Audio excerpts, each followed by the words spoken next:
Boa tarde, meu nome é Rafael, do Polo de Petrolina da Uninter, aluno do curso de Licenciatura em História, com o RU 26.703.36. Eu estou aqui para apresentar o trabalho proposto pelas disciplinas Tópicos de História Geral e Leitura e Interpretação de Textos historiográficos do módulo B, fase 2, de 2020.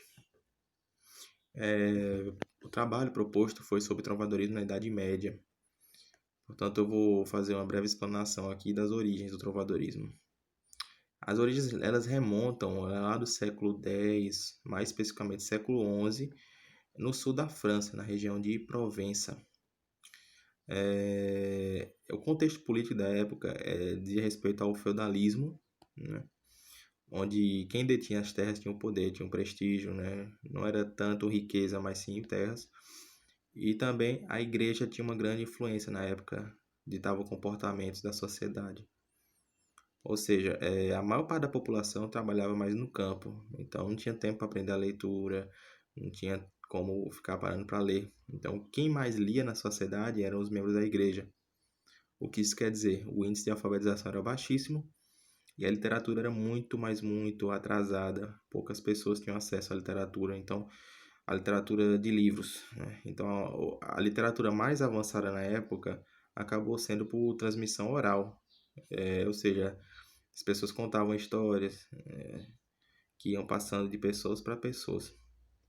Então, nesse contexto surgiu o trovadorismo, né? Que são cantigas que eram compostas pelos trovadores, tocadas pelos menestréis e interpretadas pelos jograis. Esse pessoal que fazia esses espetáculos para nobres, né? Em tavernas, e, enfim, era uma forma de literatura, apesar de não ser escrita, né? Que era uma tradição oral.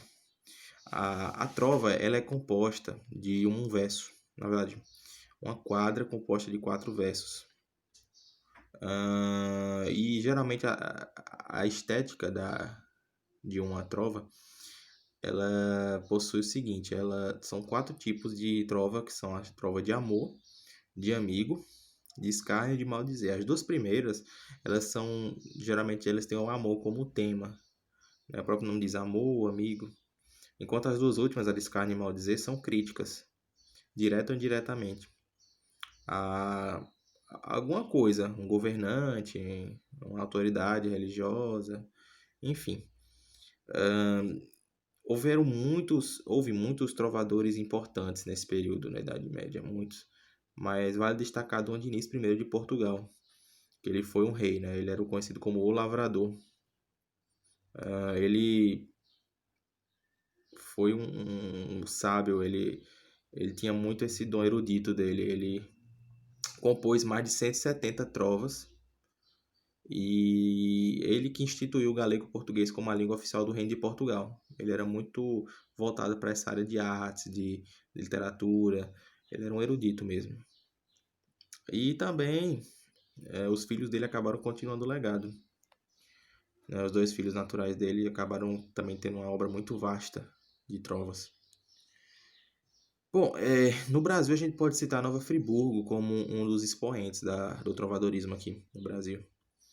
Nova Friburgo que tem os famosos Jogos Florais, né, que são uma referência a jogos que aconteciam na Antiguidade, que os romanos eles participavam. Perdão, aqui uma ligação.